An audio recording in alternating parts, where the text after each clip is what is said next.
제 나이 올해로 환갑이 넘었네요. 얼마 전 자식들은 제 환갑을 축하한다며 고급 호텔에서 맛있는 음식과 선물을 준비해 주었습니다. 세상에 얼마나 기쁘고 감격스럽던지 이루 말로 다 표현하기도 힘든 가슴 벅참을 느꼈어요. 그도 그럴 것이 제가 너무나도 힘든 삶을 살아왔었기 때문에 다른 사람들이 느끼는 감정보다 더 복받쳤던 것 같습니다. 엄마, 그동안 정말 고생 많았어. 여자 혼자 몸으로 우리 키우느라 얼마나 고생을 했겠어. 내가 나이 들어 돈 벌어서 자식들 먹여 살리다 보니 엄마가 혼자 우리를 키운 게 정말 대단하다는 생각이 드네. 맞아, 엄마. 우리 얼마 전에 삼촌한테 아빠랑 이모가 엄마한테 한지 다 들었어. 우리 엄마는 정말 세상에서 최고로 멋지고 강한 사람이야. 나는 죽었다 깨어나도 우리 엄마처럼 살지 못할 것 같아. 우리 포기하지 않고 키워줘서 정말 고마워, 엄마. 딸의 눈물을 보니 저도 걷잡을 수 없는 눈물샘이 폭발했고 한참을 울고 나서야 감정이 절제가 되기 시작하더군요. 자식들이 하는 말은 단 하나도 틀리지가 않았습니다. 제가 그동안 살아온 인생이 얼마나 힘들고 또 힘들었는지 생각하면 지금이라도 당장에 그들을 찾아가서 어떻게 막 해버리고 싶을 지경이었죠. 벌써 몇십 년도 더 된 오래전에 있었던 일이었지만 저는 그때의 일 단 한순간순간도 놓치지 않고 모두 기억하고 있습니다. 언니, 나 오늘 남자친구랑 헤어졌어. 나 건드리지 마, 언니. 아, 정말 열받아. 나쁜 놈. 잘했어. 세상에 남자가 뭐 걔 하나니? 솔직히 그렇게 괜찮은 애가 너 같은 애 하나로 만족하기는 힘들지 뭐. 뭐? 언니, 무슨 말을 그렇게 해? 그건 완전 쓰레기 아냐? 야, 요즘 세상에 그게 뭐 대수니? 별의별 사람이 많더라. 그런 쓰레기 같은 놈 신경도 쓰지 말고 앞으로 더 멋진 남자 만나서 잘 먹고 잘 살 궁리만 하면 되지 뭐. 2년 가까이 사귄 남자친구가 다른 여자를 좋아하게 되었다며 제게 헤어짐을 고백한 그날 제 언니는 별로 대수롭지 않게 여기며 제게 말하더군요.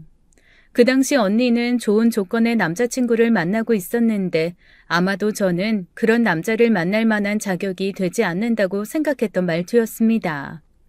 저 같은 사람한테 어울리지 않는 사람이었다는 식으로 말을 흘렸는데 그때 그 말이 얼마나 기분 나빴는지 몰라요. 그 당시 제가 사귄 남자 정말 괜찮은 사람이었어요. 키도 크고 얼굴도 잘생긴 데다가 국내 유명 기업에 다니고 있는 사람이라서 연봉도 꽤 높았죠. 서글서글한 성격에 뭐 하나 빠지지 않았었기에 저는 그 남자와 연애를 하며 주변 사람들에게 많이도 보여주었던 것 같습니다.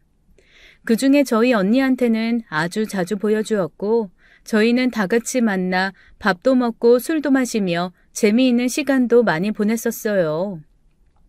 제 언니는 제가 남자친구가 생겼다고 하면 꼭 그렇게 보여달라고 해요. 뭐 하는 사람인지 연봉은 얼마쯤 되는지도 궁금해했고 아무튼 언니는 제 주변인들에 대해 지나칠 정도로 관심도 많고 질투도 많은 그런 스타일의 사람이랍니다.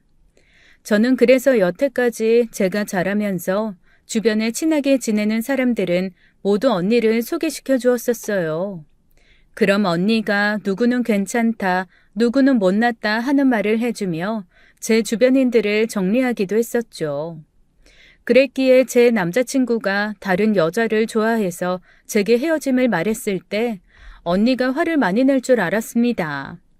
그런데 오히려 언니는 화를 내기보다는 빨리 다른 남자를 찾아서 만나라고 쿨하게 얘기를 했고 그런 언니의 행동이 저는 좀 이해가 가지 않았던 것 같아요. 저는 남친과의 연애가 끝나고 난 후 한동안은 방황도 했었습니다. 원래 이 남자 저 남자 만나는 스타일도 아니었고 먼저 남자에게 다가가는 성향도 아니었기에 웬만해서는 연애를 한다는 게 좀 힘들기도 한 성격이에요. 제 언니는 오히려 누구에게나 다 잘 다가가는 스타일이라 남자를 잘 만났고 말이죠. 그리고 제가 연애를 할 당시에는 연애 문화가 그렇게 발달되어 있지 않았을 때라 한번 연애를 하면 꼭 결혼을 해야 된다는 느낌을 갖고 있기도 했습니다. 보수적인 집안에서 태어나 보수적인 사람들로 주변에 둘러싸여 생활하다 보니 어쩔 수 없이 마인드가 그렇게 틀어박혀 있었던 것 같아요. 언니는 제게 자신의 남자친구의 친구를 소개시켜 준다고 말했지만 저는 거절했습니다. 굳이 그렇게까지 해서 빨리 남자를 만나고 싶은 마음은 없었거든요. 그러던 제가 얼마 후 정말 멋진 남자를 만나게 되었어요. 키도 크고 잘생긴 데다가 직업도 좋았고 또 저를 향한 마음도 한결같은 남자였죠. 제가 뭐 볼 것 있다고 저 같은 여자한테 이렇게 목을 매나 싶을 정도로 저를 참 많이도 아껴주었어요.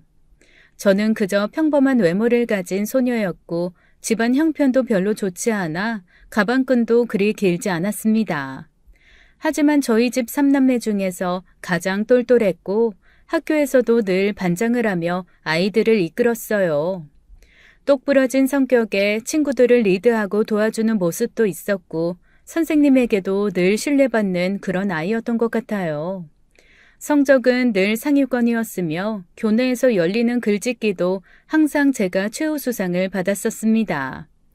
아마 그때 저희 집안이 조금만 더 괜찮았어도 제가 뭔가 대단하게 되었을 것이라고 남동생은 지금도 가끔 우스갯소리를 하곤 하죠.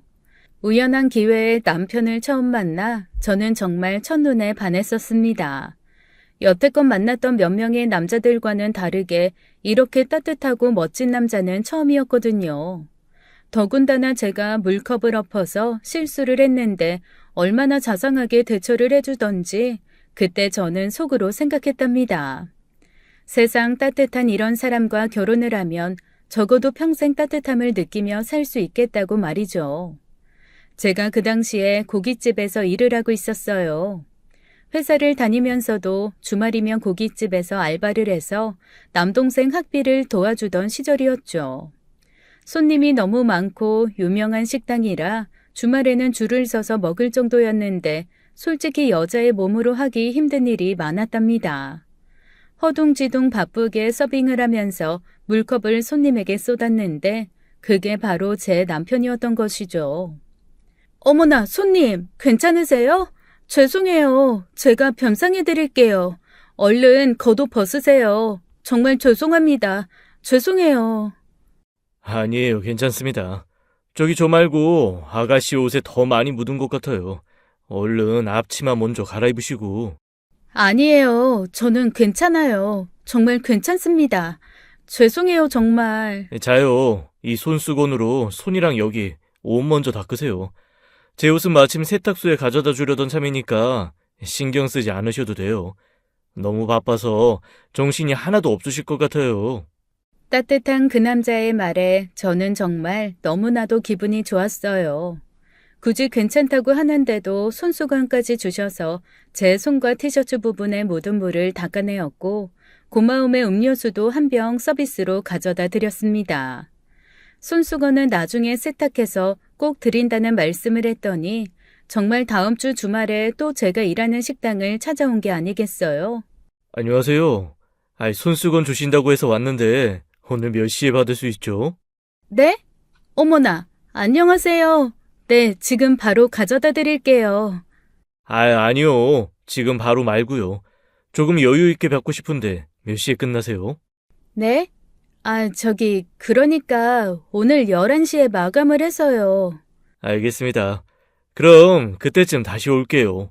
거짓말처럼 그 남자는 제가 끝나는 시간에 맞춰 다시 가게로 들렀고 함께 식사를 하게 되었어요. 늦은 시간이라 24시간 영업하는 감자탕집이 근처에 있어서 그곳에 들어갔는데 그 남자는 제게 밥 한 그릇을 사주고 싶었다고 했습니다. 저보다 나이도 어리신 것 같은데 밥도 못 먹고 바쁘게 일하시는 거 보고 솔직히 조금 그렇더라고요. 그래서 밥 한 끼 대접해드리고 싶었어요. 실은 저 그 식당에 몇 번 갔었고 그때마다 엄청 바쁘게 일하시더라고요. 그러셨어요? 저는 한 번도 못 배웠는데. 제가 아마 저쪽 반대 테이블에 앉아 있어서 다른 분이 서빙을 해주셨어요. 저는 그쪽 계속 볼 수 있었고요. 저번에 테이블 늦게 치운다고 어떤 아저씨가 막 뭐라고 하시는 것도 봤는데 못 도와드려 죄송하네요. 어머나, 아니에요. 별 말씀을요. 제가 너무나 감사하죠. 제가 뭐라고 이렇게 식사까지 챙겨주시고. 아무튼 너무 감사해요. 정말 감사합니다. 그 남자의 따뜻한 마음에 저는 딱 반해버리고 말았습니다. 물컵을 쏟은 실수를 한 날에도 첫눈에 반했었는데 이렇게 늦은 시간 밥까지 챙겨주는 모습에 아주 홀딱 빠져버리고 말았죠. 그리고 그 후로도 몇 번 더 저희 가게에 찾아왔고 저희 둘은 자연스럽게 연락처를 주고받으며 연락을 하고 지냈습니다. 점점 알게 되는 그 남자의 모습은 제가 생각한 것 이상이었고 직업도 외모도 모든 것이 다 훌륭했어요. 처음에는 그 남자와 연락을 하고 지낸다는 것만으로도 행복했습니다. 저보다 더 나은 조건에 있는 사람이었기에 사귄다거나 그런 건 꿈에도 생각하지 못했고 그저 하루하루 설레임으로 그 사람과의 연락을 주고받았어요. 제 얼굴에 좋은 게 티가 났는지 언니가 제게 물었습니다. 너 뭐 좋은 일 있어? 뭔 일인데 그래? 같이 좋자. 아주 얼굴에 웃음꽃이 활짝 피었네. 아이, 뭐 그냥. 아, 뭔데 그래? 남자냐? 남자 생긴 거야? 이번엔 어떤 놈인데 그래? 뭐 하는 놈인데? 아이, 몰라. 아직 사귀고 그런 건 아니고 썸 타는 정도라고나 할까? 그냥 뭐 그래. 나보다 훨씬 좋은 조건에 얼굴도 잘생겨서 다가가기가 감히 부담스러운 그런 남자야. 와, 넌 먼복이 그렇게 많냐? 학교 다닐 때도 선생님들한테 그렇게 예쁨 받고 그러더니만. 솔직히 내가 너보다 얼굴도 예쁘고 키도 큰데 왜 나보다 맨날 잘난 남자만 꼬이는 거야? 아, 기분 나빠. 언니, 왜 그렇게 말을 해? 언니의 질투는 아무튼 알아줘야 한다니까. 이 욕심쟁이야. 언니 남친도 재밌고 능력 좋잖아. 그러면서 뭔 질투야 질투는? 2살 위의 언니는 저를 몹시도 시샘하고 있었어요. 언니는 어린 시절부터 저를 많이 경계했었답니다. 질투도 워낙 많은 성격이고 사랑을 독차지하려고만 해서 친구들 사이에서도 나쁜 말을 많이 듣기도 하고 그런 스타일이에요. 그런 언니에게 저는 매번 그러지 말라고 말을 해주는데 남들이 보면 언니와 제가 위아래가 바뀐 것 같다고들 했었죠. 어른스럽고 일처리 잘하는 저에 비해 언니는 성격이 급했고 남들한테 관심받고 싶어하는 어린이 같았다고 하는 게 맞을 겁니다.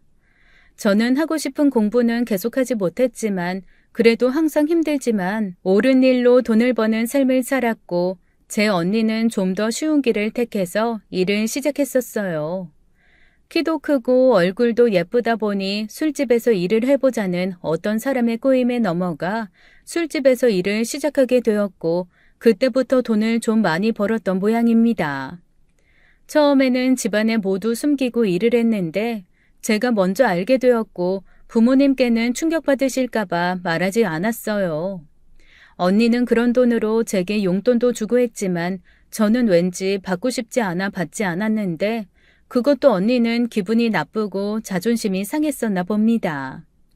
그때 번 돈을 기반으로 언니는 술집을 운영하기 시작했고 계속해서 그런 쪽 장사를 하며 돈을 꽤 많이 만지며 살았었어요.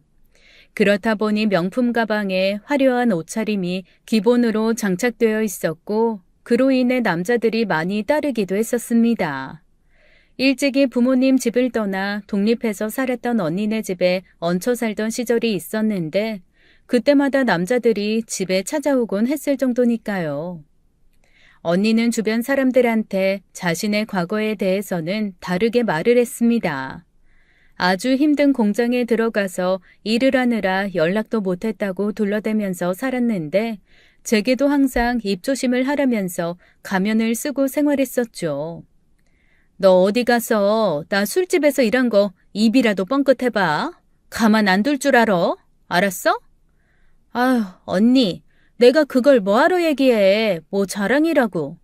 그냥 언니는 옷 만드는 공장에서 일한 거고 거기서 돈 열심히 모은 거잖아. 나랑 그렇게 알고 있기로 한 거 아니었어? 그래, 그렇지. 특히 내 남자친구들한테는 더더욱 입조심해야 된다. 그렇게 부끄럽고 숨기고 싶은데 뭐하러 그런 일을 했어? 너 사람 사는 일이 어디 그리 마음먹은 대로만 되는 줄 아니? 너는 꼭 그게 문제야. 언니를 가르치려 들고 너만 다 옳은 삶을 살고 옳은 일을 하고 있다고 생각하고 말이야. 세상에 돈이 얼마나 중요한 줄 알고 하는 소리니? 너 분명히 나중에 이 말한 거 후회할걸? 언니는 그 후로도 술집을 운영하며 돈을 많이 벌었던 것 같아요. 나중에는 술집을 정리하고 옷 장사를 했었는데 아무튼 제가 열심히 회사에서 일을 하고 주말마다 식당 보조일까지 하며 버는 수입하고는 단위 자체가 달랐죠. 그때 당시 언니는 아주 괜찮은 남자친구를 만나고 있다고 제게 자랑처럼 이야기했었는데 그 남자친구는 언니의 과거에 대해서 모르는 것 같았습니다. 언니가 그런 부분을 아주 철저하게 숨기면서 살아왔었거든요. 아무튼 언니는 남자친구도 있는 상태였는데 제게 괜찮은 남자가 생겼다는 말에 입을 삐죽거렸어요. 언니의 감정은 워낙 기복이 심해서 또 그러려니 하고 넘어갔습니다. 그로부터 얼마 후 저는 그 남자와 연인 관계가 되었어요. 부담스러워 조금 멀리하려는 저를 눈치채고 그 남자가 끝까지 제게 다가와 주었고 그 덕분에 연인으로 발전할 수 있었죠.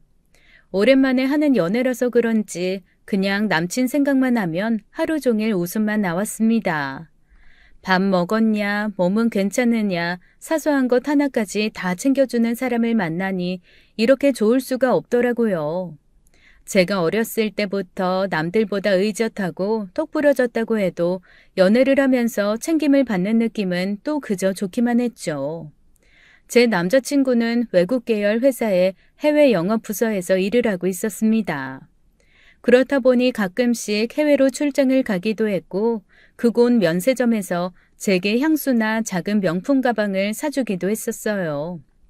그런데 그걸 보고 제 언니가 많이 부러웠나 봅니다. 그때 저랑 같이 살게 되었었는데 몰래 제 가방을 들고 나가기도 했고 화장대 위에 둔 향수를 언니가 하도 많이 뿌려서 금세 닳아버리기도 했죠. 언니, 왜 자꾸 남의 물건을 말도 없이 쓰는 거야? 이거 남친이 사준 거라고. 야, 그놈은 해외도 자주 다닌다면서 딱 네 거 하나만 딸랑 사들고 온다니? 너 언니 있는 거 알아 몰라? 애가 센스가 없어, 센스가. 언제 한번 나 소개 좀 시켜줘봐. 내가 아주 가만 안 둘 줄 알아? 참나, 언니 것까지 왜 사줘? 언니도 남친 있잖아. 남친 능력도 있다며. 왜 내 남친한테 언니 것까지 바라는데? 뭐 그럴 수도 있지 뭘. 그런 걸 갖고 치사하게. 내 남친도 뭐 능력 있어. 그치만 해외에 자주 나가는 일은 아니니까 그렇지. 야, 아무튼 소개나 시켜줘. 언니의 성화에 못 이겨 얼마 후 남친을 소개시켜 주었습니다. 제 남친은 워낙에 매너도 좋고 자상한 스타일이라 처음 만나는 언니에게도 너무나 잘해주었죠. 언니 역시 자신한테 잘해주면 애교 섞인 목소리로 말도 잘하고 그러는 스타일이라 분위기는 너무 좋았습니다. 남친은 처음 만나는 자리를 기념하기 위해 제 언니에게 작은 꽃다발을 하나 선물했고 그걸 받은 언니는 기분이 좋아 입이 찢어질 정도이더라고요. 그 모습을 보니 영락없는 아이라는 생각이 들었습니다. 어머나 세상에, 이게 뭐야? 정말 너무나 예쁘다. 센스 좀 있네. 어디 술은 얼마나 하는지 볼까? 언니는 술을 아주 좋아하는 편이에요. 이 지구상에서 존재하는 모든 알코올을 사랑하는 사람이었고 기쁠 때나 슬플 때나 화가 날 때도 언제나 알코올과 함께하는 사람이랍니다. 남친도 많이는 아니지만 가끔씩 술 한잔을 하며 스트레스를 푸는 사람이었기에 두 사람은 서로 주거니 받거니 하며 술을 마시더라고요. 안타깝게도 저는 술을 잘하지 못해서 이해할 수 없는 부분도 있었지만 그렇다고 술 마시는 분위기를 싫어하지는 않는 사람이기에 그저 좋은 게 좋은 것이라 생각하며 잘 지내게 되었어요. 그 후로 언니는 제 남친에 대해 굉장히 좋게 생각하는 것 같더라고요. 남친의 얼굴 중에 어느 부분이 잘생겼더라 하면서 은근히 입에 웃음기도 도는데 솔직히 이때까지만 해도 저는 언니의 그런 마인드를 굉장히 좋게 생각했었답니다. 언니가 항상 저에 대한 질투나 열등감 같은 것이 조금 있었는데 이번 일을 계기로 그런 부분들이 해소가 된 것 같았거든요. 남친이 저와 언니 사이도 좋아지게 하는 그런 사람이구나라는 것을 느끼니 이전에 생각했던 감정들보다 더욱 많이 남친을 좋아하게 되었어요. 저는 그 후로 남친과 더 깊은 사이가 되었고 결혼을 했습니다. 원래 계획은 더 일을 하고 돈도 모아서 하려고 했는데 남자친구는 안정적으로 가정을 꾸리고 싶다고 하며 계속 결혼을 재촉하는 바람에 조금 급하게 하게 되었어요.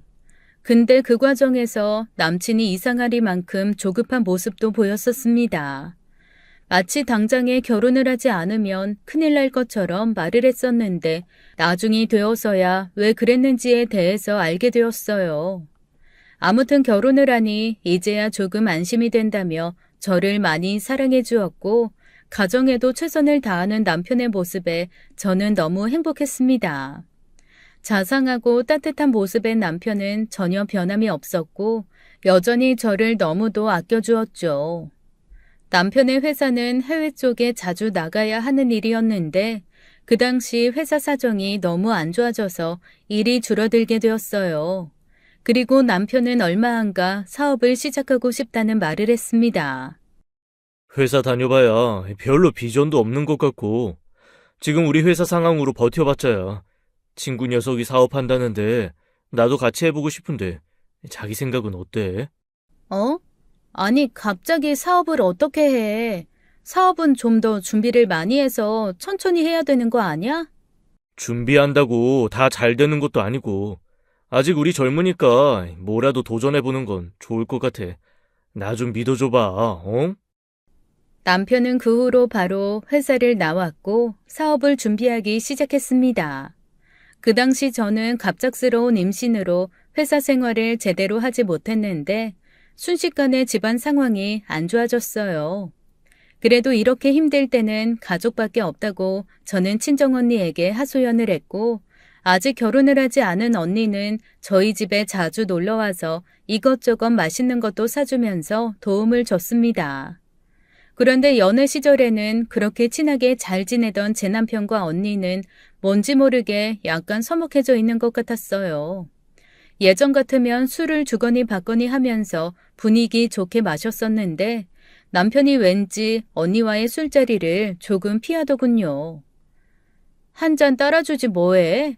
나 술잔 비어있는 거 안 보여? 처형, 제가 좀 피곤해서요. 사업차 내일 일찍 나가봐야 하고, 다음에 한잔 하시죠. 뭐야? 재미없게 왜 이래? 나한테 뭐 화난 거라도 있는 거야? 기껏 맛있는 거 사서 놀러 온 처형한테 이거 너무 찬밥 대우하는 거 아니야?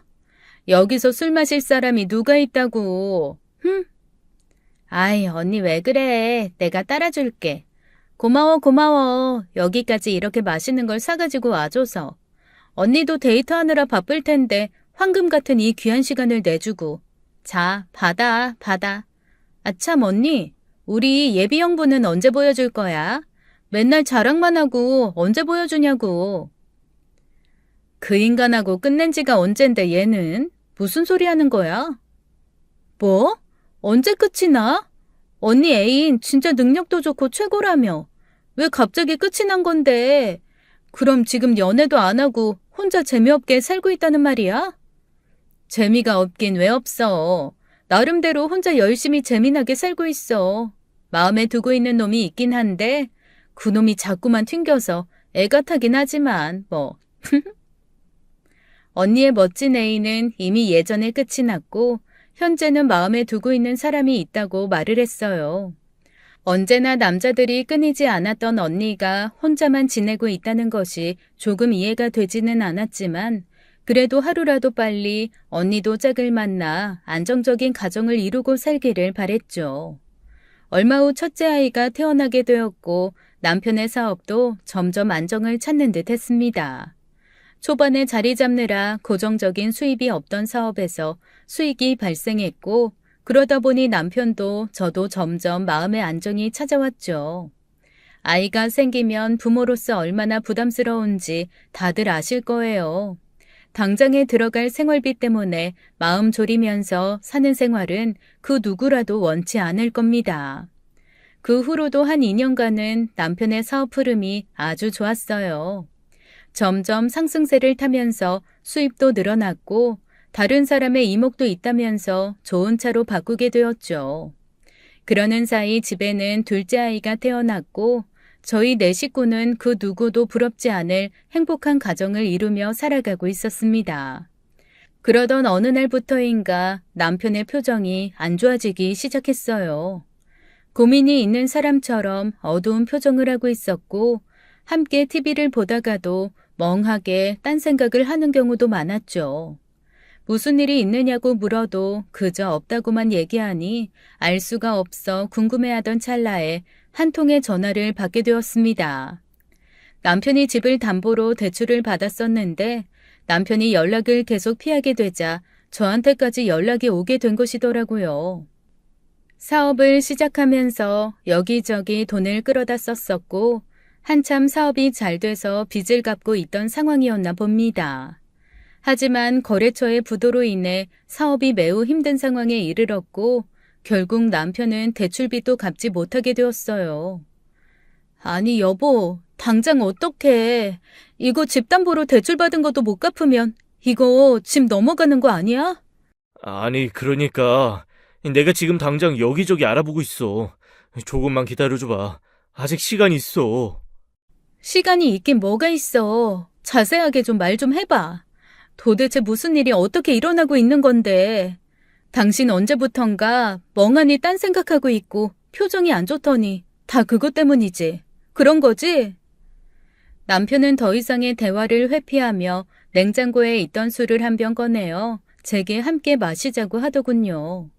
하지만 저는 술을 원래도 잘하지 못하는 데다가 뭔가 일이 잘 풀리지 않을 때 술에 의존해서 해결하려는 걸 굉장히 싫어하는 편이었죠. 그러니 남편이 회피하는 것처럼 보여 짜증이 확 났습니다. 지금 이 상황에서 술 마신다고 해결이 되니? 난 정말 이해가 안 된다. 당신 행동.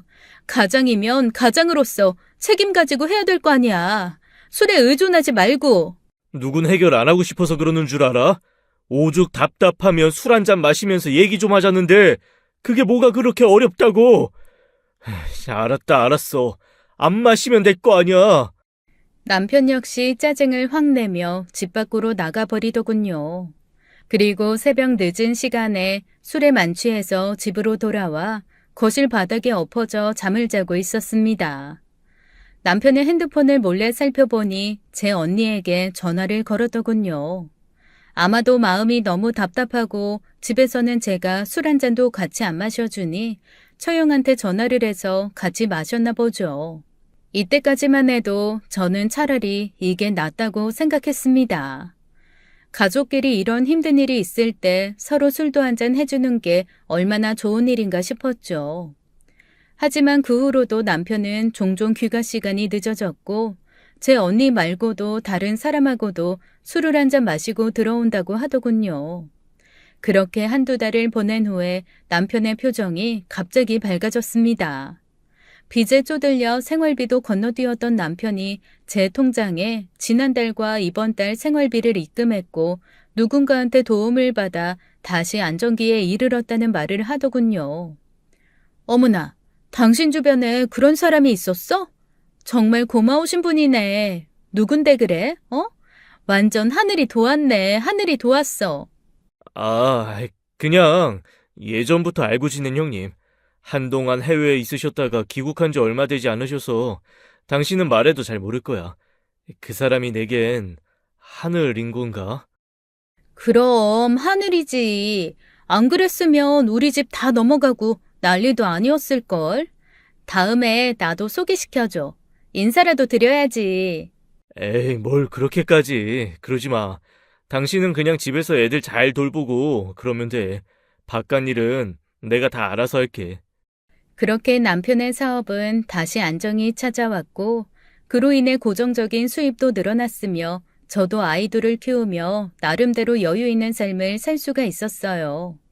남편은 사업이 잘 되면 될수록 만나는 사람이 많아지고 일도 많아져서 집에는 신경을 많이 쓰지 못했지만 그래도 저는 남들도 다 이렇게 사는 거니까 이게 맞는 것이라며 믿으며 바보같이 살아갔습니다. 아이들은 무럭무럭 자라주었고 큰아이가 7살, 둘째 아이가 5살이 되던 해에 갑자기 제게는 청천벽력 같은 일이 벌어지고 말았어요. 아이들을 시댁에 잠시 맡기고 오랜만에 교회로 데이트를 하자고 하던 남편의 차를 타고 따라 나섰는데 갑자기 남편이 어떤 정신병원으로 들어가는 게 아니겠어요? 표정도 뭔가 이상하고 분위기가 심상치 않아 남편에게 말을 걸었는데 대답도 없이 그 안쪽으로 계속 차를 이동해서 주차까지 해버렸죠. 여보, 뭐야? 여긴 왜 온 거야? 우리 오늘 데이트한다며. 여기 누구 아는 사람 입원해 있어? 여보, 당신 지금 제정신 아닌 거 알고 있지? 여기서 당분간 입원해서 치료 좀 받아야겠어. 뭐라고? 나? 내가 여기에 입원을 한다고? 내가 왜? 내가 도대체 왜? 왜긴, 정신이 멀쩡하지 않으니까 그렇지. 내 말대로 해. 그게 당신한테 좋을 거야. 미친 건 내가 아니라 당신이네. 도대체 이게 뭐야? 당신 왜 그래? 우리 애들은 어쩌고? 순간 저희 차량 앞에 기다리고 있던 건장한 남자들이 보였고 남편은 차에서 내리며 저를 데리고 가라고 손짓을 했습니다. 저는 최대한 안 간다고 소리를 지르며 버텼고 그 건장한 남자들은 제 팔짱을 끼어 거의 들다시피 해서 저를 데리고 건물 안으로 들어갔어요. 이거다. 이거 안 놔? 당신 뭐야? 미쳤어? 야, 당장 내려놔. 아이고, 우리 집사람이 요즘 조금 심해졌어요. 잘 좀 부탁해요, 선생님. 말도 안 되는 얘기를 하며 저를 아이들과 갈라놓고 정신병원에 입원까지 시킨 남편이 저는 죽도록 미웠습니다. 도무지 이해가 되지 않는 이 상황에 절망하고 또 절망했죠. 그 당시는 워낙 오래전이라 가족들의 동의만 있으면 정신병원에 입원을 시킬 수가 있는 시스템이었는데 나중에 저는 언니와 남편이 그 동의서에 사인을 해서 저를 입원시켰다는 것을 알 수가 있었어요. 미친 건 제가 아니라 남편인데 정신병원에 갇혀있는 제 모습에 하루에도 12번씩 나쁜 생각도 했습니다. 하지만 그럴 때마다 아이들의 얼굴이 떠올랐어요. 해맑게 웃으며 저를 기다리고 있을 아이들을 생각하면 제가 꼭 무슨 수를 써서라도 여기서 버텨서 나가야만 한다고 생각했죠. 그곳에서의 생활은 시간이 얼마나 지나가는지 오늘이 며칠인지도 정확히 모르는 삶이었습니다. 그저 주는 대로 먹고 멍하니 가만히 있다가 주는 약을 먹다가 몰래 버리기도 하고 그러면서 지냈던 것 같아요.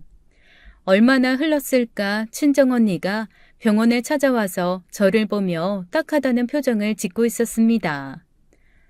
아니 어쩌다 내 동생이 이렇게까지 됐어, 응? 애 키우면서 사는 게 그렇게 힘들었어? 왜 그렇게 박서방을 힘들게 해? 약 잘 먹고 있는 거지? 언니 말 좀 해줘. 나 이거 아니잖아. 이거 정말 아니잖아. 내가 왜 여기 있어? 멀쩡한 내가 왜? 우리 의사 선생님한테 말해서 약을 좀 더 센 걸 주라고 해야겠다. 그렇게 똘똘하고 인기 많던 내 동생이 어쩌다 이 꼴이 됐나 모르겠네. 언니 왜 그래? 언니까지 도대체 왜 그러는 거야? 우리 애들 어딨어? 언니 알잖아. 나 아닌 거 알잖아. 이러지 마. 나 도와줘. 여기서 당장 나가게 해줘, 언니. 언니는 저를 보며 싸늘하게 돌아섰고 의사 선생님한테 가서 저를 잘 부탁한다고까지 했다고 하더군요. 정말 죽을 만큼 힘들고 또 힘들었던 삶 속에서 어떻게 버텼는지 신기할 따름입니다. 만약 지금 같았다면 저는 단 하루도 버티지 못했을 텐데 말이죠. 얼마쯤 시간이 지나 남동생이 병원에 찾아왔습니다. 남동생은 언니보다 저와 각별한 사이였고 제가 일찍이 회사에 다니며 학비까지 대주며 살았던 사이였어요. 제 모습을 본 남동생은 말도 안 된다며 눈물을 흘렸고 저는 그런 남동생에게 이런저런 이야기들을 해주었습니다. 제 남편 그리고 친정언니가 저를 정신병원에 입원시켰고 아무래도 뭔가가 있는 것 같다고 말이죠. 그나마 제 말에 귀 기울여 주는 건 제 남동생 뿐이었어요. 저기 누나한테 작은 녹음기 같은 거 하나 구해줄 수 있어? 분명히 뭔가 있어. 그렇지 않고서야 멀쩡하게 집에서 애들이랑 지내던 나를 이렇게 할 수가 없잖아. 제발 너만은 내 말 믿어줘야 돼. 알았어, 누나. 내가 녹음기 구해볼게. 최대한 빨리 구해서 가져올 테니까 조금만 기다려줘. 남동생은 그 후로 바로 녹음기 하나를 구해주었고 저는 그때부터 마음을 가라앉히려고 노력했어요. 특히 남편에 대한 증오와 분노가 폭발하기 일보 직전이었는데 이런 마음 상태로는 도저히 아무것도 할 수가 없었으니까 말이죠. 의사 선생님과의 면담 시간에도 최대한 흥분하지 않고 차분하게 제 의사를 전달하며 이야기를 나누었고 순간순간 모든 이야기들을 기억했습니다. 언니와 남편이 병원에 찾아와 의사 선생님께 제 상태를 이야기하고 철저하게 관리해달라고 하던 것도 알게 되었어요. 저는 그 후로 남편이 저를 찾아올 때마다 남편을 슬슬 구슬렸습니다.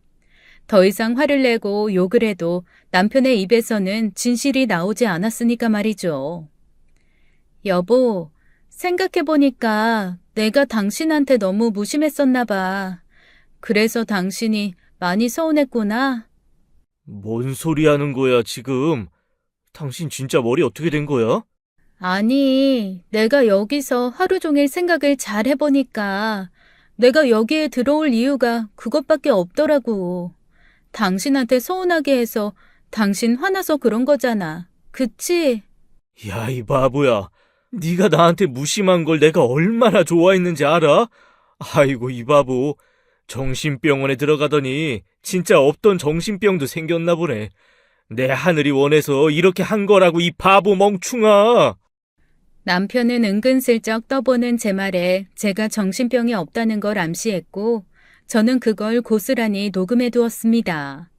그리고 몇 번에 더 걸쳐서 남편에게 진실을 말해달라고 하소연을 했더니 남편은 슬슬 말을 꺼내기 시작하더군요. 여보, 이제는 진실을 좀 알려줘도 되지 않아? 어차피 내가 지금 당장 나갈 수 있는 것도 아니고 의사 선생님도 나 여기서 못 나간대. 그거야, 그렇지. 내가 당신을 그렇게 해달라고 단단히 일러놨으니까 너한테 좀 미안하긴 해도 어쩔 수가 없다. 네가 거기에 있는 게 오히려 정신 건강에 좋을 것 같아서 우리가 내린 결론이니까. 우리? 그래, 얘기 좀 해봐, 여보. 나 멀쩡하게 맨정신인 거 알면서 도대체 왜 그런 거냐고. 나 당신 원망 안 해. 오히려 여기서 지내보니까 너무 편하고 좋더라. 빨래, 설거지, 청소 하나도 안 해도 되고 그냥 가만히 하루 종일 누워서 빈둥거리기만 하면 되는 건데 뭐. 당신이 낸 병원비로. 그래. 뭐 그렇게 생각하니 다행이다. 멀쩡한 당신이 여기 있으면 우리가 사는 게 너무 힘들어. 거기에 좀 잘 있어줘야 내가 좀 편하게 할 일도 하고 뭐 그렇게 산다고. 긍정적으로 생각하고 조금만 더 버텨보자. 나의 하늘이 바라는 건 그것뿐이라고. 화이팅이다. 썩어 문드러져도 시원치 않을 남편의 말들이 모두 다 녹음되었고 결국에 제가 아무런 정신병이 없이 이곳에 강제 입원이 된 사실이 밝혀졌습니다. 저는 그 뒤로 아주 냉정하게 현실을 바라보게 되었고 의사 선생님에게 그 녹음기를 건넸어요. 똑부러지게 제 의사를 밝히고 녹음기의 내용까지 전부 들은 의사는 깊은 한숨을 쉬며 저를 위로해 주었습니다. 아무래도 이쪽에 가족들의 동의서가 있어야 입원이 가능한 시스템이라 그동안 참 많이도 힘드셨겠어요. 그러게요. 제가 전생에 무슨 큰 죄를 지었다고 이런 일을 겪게 되는지 모르겠네요. 밖에서 제 남편에게 무슨 일이 일어나고 있는지는 모르겠지만 이제부터 나가서 서서히 알아봐야겠어요. 저기 의사 선생님께 부탁하고 싶은 말씀이 있는데. 네, 말씀하세요. 당장이라도 퇴원하실 수 있게 퇴원 수속 처리해드리겠습니다. 제가 혹시 밖으로 나가서 의사 선생님께 도움을 요청할 일이 생길 수도 있을 것 같아요. 그럼 저 좀 꼭 도와주신다고 약속해 주세요. 제가 지금 상황에서 도움받을 수 있는 분이 선생님 뿐이라서요.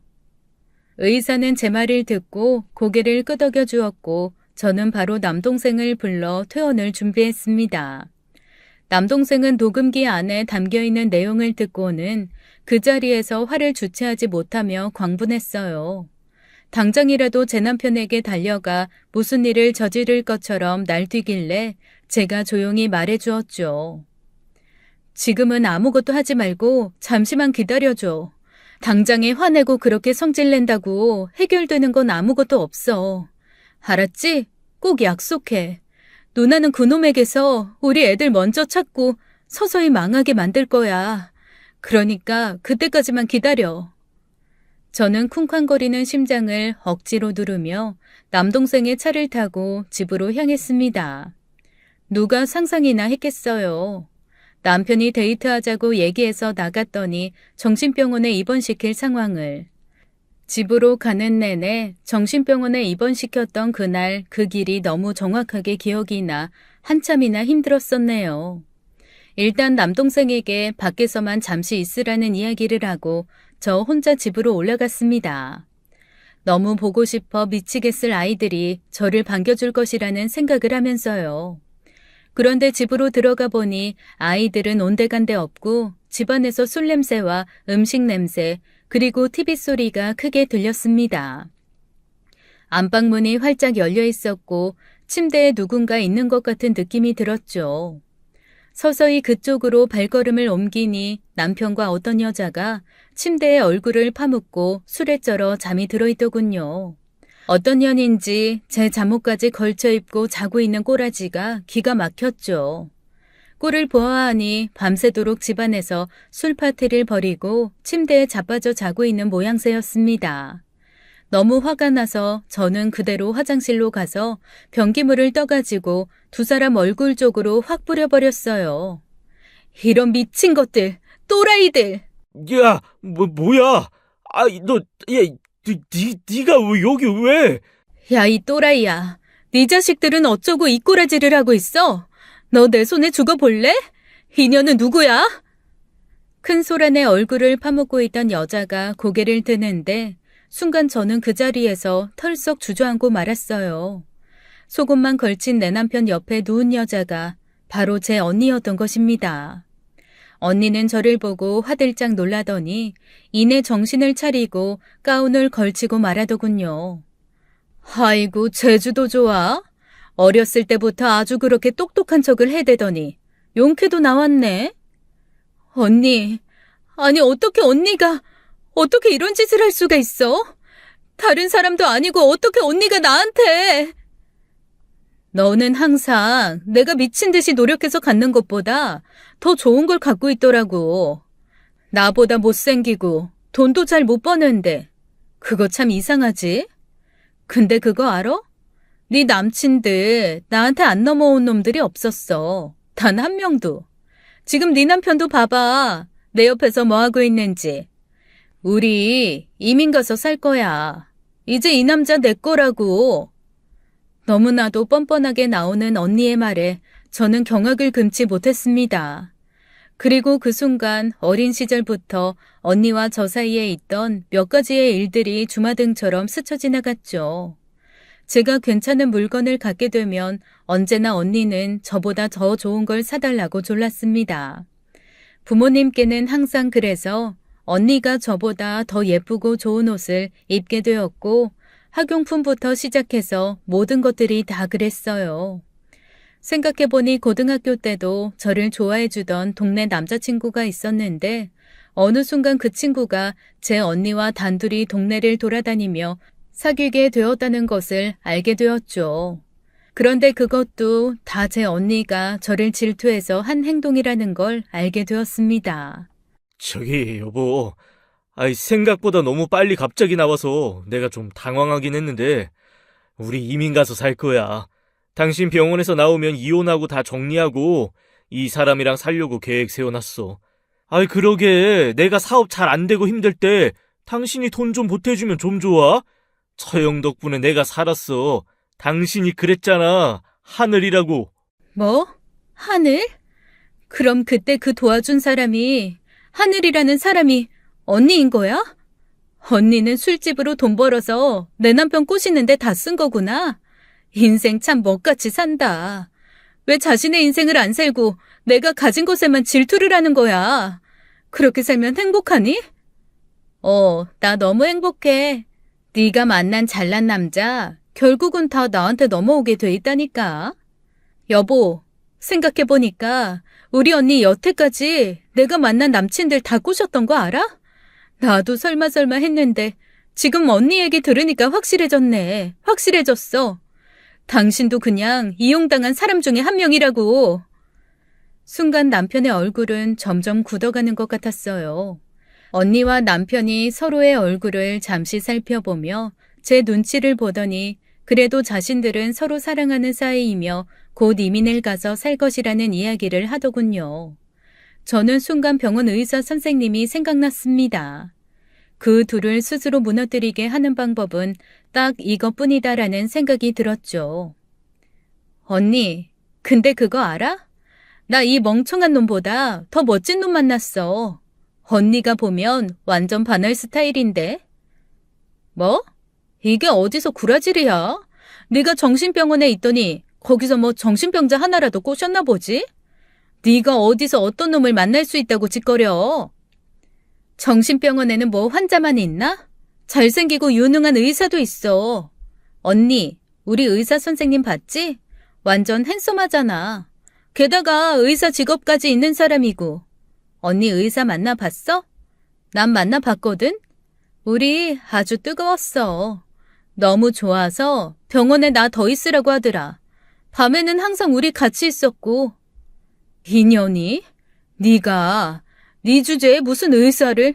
말도 안 되는 소리 짓거리고 있네. 믿든지 말든지 마음대로 해. 난 뭐 니네 둘이 이민을 가든 뭔 짓을 하든 내 남친 의사랑 행복하게 살 거니까. 저는 곧이어 그 정신병원으로 전화를 걸었습니다. 그리고는 너무나도 자연스럽게 의사 선생님을 바꿔달라고 했죠. 누구냐고 묻는 직원의 말에 의사 이름을 대며 여자친구라는 말까지도 했습니다. 잠시 후 수화기를 건네받은 의사는 제가 하는 말에 아주 자연스럽게 대꾸를 해주었어요. 저는 일부러 전화기에 스피커폰을 켠 다음에 말을 했는데 남편과 언니는 정확하게 듣고 얼굴이 찡그러지고 있었죠. 자기야, 나 집에 잘 도착했어. 미안해, 먼저 와서. 자기 힘들까봐 그냥 왔지. 우리 앞으로는 밖에서 만나면 되니까 너무 보고 싶어 하지 말고. 그리고 내 남편놈이랑 내 언니는 둘이 이민 가서 산다더라. 잘 됐지 뭐야. 지네 둘이 좋다니까 우리도 우리 하고 싶은 대로 마음껏 하고 살자고. 그래, 자기야. 그러자. 나 자기 퇴원시켜주기 싫었던 거 알지? 당장 보고 싶다. 내일 찾아갈게. 의사 선생님은 제가 도와달라는 말을 기억하고 아주 자연스럽게 제게 연기를 해주었습니다. 저희의 대화를 모두 들은 남편과 언니의 얼굴은 이글이글 불타고 있었어요. 언니, 이래도 내 남편이랑 이민 가서 살 거야? 얼른 가. 나는 의사랑 재미나게 살게. 저의 말에 언니는 쉽사리 대답을 하지 못했습니다. 그러자 제 남편이 그런 언니를 보며 채근하듯 말을 했어요. 저기, 자기야. 이번에 나 돈 해주기로 한 거 잊은 거 아니지? 나 이번에 뭐 투자 하나 하기로 했다고 했잖아. 자기 통장에 보여준 돈 준다고 했잖아. 조용히 좀 해봐, 이 족밥 새끼야. 이런 미친놈. 생각 정리 좀 하자. 언니는 제 남편을 귀찮은 듯이 쏘아붙여버렸고 그 말을 듣고 화가 난 남편이 바닥에 있는 술병을 집어들어 언니를 치려는 듯이 다가왔어요. 언니는 그 모습을 보고 깜짝 놀라 아주 세게 발로 남편의 거시기를 확 걷어차 버렸습니다. 남편은 정통으로 맞았는지 너무도 괴로워하며 바닥으로 나뒹굴었고 저는 유유히 그곳을 빠져나왔어요. 집 앞에서 기다리던 남동생이 무슨 일이 있냐며 집으로 들어가려고 하자 저는 이제 그럴 필요 없다며 일단 어디든 이곳을 벗어나자고 했죠.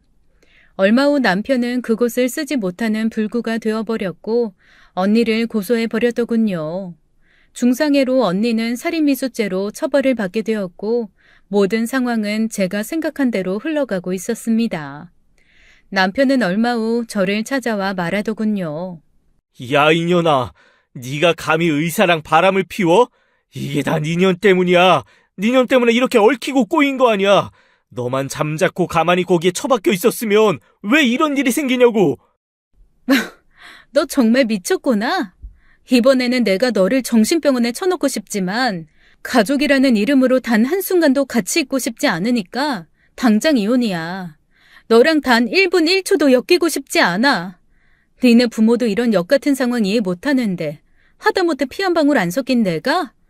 애들은 내가 니네 집 가서 잘 데려왔으니까 그런 줄 알고 서류에 사인이나 해서 보내. 뭐? 이 미친년? 네가 감히 나한테 어떻게 이래? 가방끈도 짧고 돈도 없는 년이? 알았으니까 난 앞으로 의사랑 행복하게 살게. 넌 술에 쩔어서 평생 불구로 잘 살아봐. 저는 그 전화를 끊고 참 많은 생각을 해보았습니다. 처음 남편을 만났던 그 고깃집에서 제가 남편의 마음 씀씀이에 반하지 않았다면 어땠을까부터 사귀자고 하던 그날 거절을 했다면 어땠을까까지 이렇게 제가 정신병원에 강제로 입원을 당하고 제 친언니와 그런 짓을 한 꼴도 안 보았을 텐데 말이죠. 하지만 어쩌겠어요. 이건 역시 다 제가 선택한 결과인 것을요. 저는 그 후로 이혼을 하게 되었습니다. 이혼 과정 역시 남편이 끝까지 안 해주겠다고 버티는 바람에 쉽지는 않았어요. 다행히 정신과 의사 선생님이 소개시켜준 변호사님 덕분에 좋은 결과를 이룰 수 있었고 아이도 제가 양육할 수 있게 되었죠. 남편은 그 이후 사업이 쫄딱 망해버렸고 하루하루 술로 버티며 주변 사람들과 마찰을 일으키고 살았습니다. 시부모님과도 매번 싸우고 집 근처 슈퍼 주인과도 폭행으로 얽히고 지나가던 행인들도 기분 나쁘게 쳐다봤다며 주먹질하고 그랬었나 봐요. 시어머니가 전화가 와서 제발 한 번만 좀 도와달라고 하면서 이런저런 사정을 말씀하시는데 솔직히 시부모님이 불쌍하기도 했습니다. 하지만 제가 이렇게까지 당한 이상 그 사람을 뭘 도와주겠어요. 다 자업자득이죠. 예미야, 저기 말이다. 네가 좀 다시 애비 좀 데리고 가서 같이 있어주면 안 되겠냐? 애들 키우면서 예전처럼 살다 보면 애비도 정신 차리겠지. 안 그러냐? 솔직히 너도 니네 언니 때문에 우리한테 할 말 없는 건 마찬가지 아니냐? 네, 어머님, 저 할 말 없어요. 저희 언니 이상한 건 맞고요. 죗값 치르고 있고요. 근데 박수는 혼자 치나요? 손뼉이 마주쳐야 소리가 난다고요. 거기에 저를 강제로 정신병원에 입원까지 시켰는데 이제 와서 뭐가 어째요? 어머님도 이기적이시네요. 다시는 저한테 그런 말씀 하지 마세요. 아셨어요? 오히려 양육비 한 푼도 못 받고 애들 키우는 저한테 양육비나 보내세요. 어머나 예미야, 너 정말 애가 어쩜 그리 매정하니? 사람이 그러면 못 쓴다고. 이 천벌 받을 년. 저는 끝까지 듣지 않고 시어머니의 전화를 끊어버렸어요. 결국 하다 포기한 시부모님은 남편을 정신병원에 입원시키고 말았습니다. 알코올 중독도 워낙 심했고 폭력적으로 변해서 여기저기 사고만 일으키고 다니니 차라리 병원에 입원시키는 것이 건강에 좋다고 생각하셨나 봐요. 남편이 제게 그랬듯 본인도 똑같은 일을 당했으니 아마 그곳에서 엄청나게 많은 생각을 했으리라 생각됩니다. 저는 그 후로부터 홀로 되어 아이들을 양육했어요. 그때만 해도 아이들이 어린 나이라서 한참 아빠를 찾고 아빠와 함께하고 싶었는데 그럴 때마다 제 남동생이 참 많이도 도와주었습니다. 국민학교 운동회 때 남편 대신에 제 아이들 손을 잡고 달리기를 해주는데 얼마나 제 가슴이 미어지던지 눈물이 앞을 가려 혼이 난 적도 있었어요. 남동생은 모든 사실을 알고 언니와도 인연을 끊고 오로지 저하고만 지내고 있습니다. 부모님도 그런 일이 있고 나서는 언니를 잘못 키웠다며 제게 미안해서 인연을 끊고 살자고 하셔서 10년이 넘도록 연락을 안 하고 살았던 시절이었죠. 아이들이 커가면서 사춘기도 겪고 아빠에 대해 찾을 때면 저는 그래도 아이들의 핏줄인 남편에 대해 나쁜 말은 하지 않으려 노력했어요. 아빠는 정말 자상하고 따뜻한 사람이었는데 많이 힘든 일이 좀 있어서 지금은 만날 수가 없어. 병원에서 오랫동안 치료도 받으셔야 되고 니들이 나중에 다 크면 아빠에 대해서 잘 알 수 있을 거야. 우리 아빠가 건강 되찾을 수 있도록 기도 많이 해드리자. 알았지? 이렇게 최대한 남편에 대해 감추고 지난 세월을 살아갔던 것 같네요. 아빠로서 아이들에게 좋은 모습으로 나타날 때까지 기다려 주었건만 결국 남편은 정신병원에서 퇴원을 한 후에도 알코올 중독에 심각하게 빠져 있었고 사람같이 살지 못했습니다. 한번 나락으로 떨어진 인생은 쉽게 되찾을 수 없는 모양이에요. 간경화를 얻은 애들 아빠는 나이가 들면서 건강이 더욱 악화되어 결국 이른 나이에 세상을 먼저 떠났습니다. 아이들은 그때까지도 남편이 한 일에 대해 전혀 모르고 있고 많이 슬퍼했었죠. 저는 모든 사실을 감추며 식당 일부터 시작해서 안 해본 일이 없을 정도로 힘든 일을 하며 아이들을 대학까지 보냈고 지금 이렇게 나이가 먹어 환갑을 축하받고 있네요. 저는 몰랐는데 얼마 전 제 남동생이 저의 지난 일에 대해 제 아이들에게 모두 알려준 모양입니다. 저는 끝까지 아이들이 모르길 바랬지만 아이들도 이제 다 커서 자신들의 가정을 이루었기에 남동생은 어렵게 이야기를 꺼냈다고 하더군요. 누나, 미안해. 어쩌다 보니 그렇게 얘기가 꺼내졌어. 아니, 큰 녀석이 엄마한테 서운하다면서 그런 얘기를 하길래 나도 모르게. 누나, 이제 누나도 누나 인생만 생각하고 하고 싶은 거 하면서 살아. 제발, 어? 지나간 일을 떠올리니 제 자신이 너무도 불쌍하고 비참해서 눈물이 앞을 가렸어요.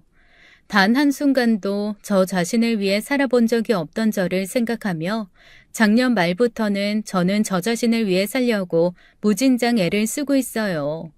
장구도 배우러 다니고 동네 친구들 따라 노래교실도 다니고 또 친구들이 소개시켜주는 남자를 서너 번 만나 함께 식사를 한 적도 있답니다.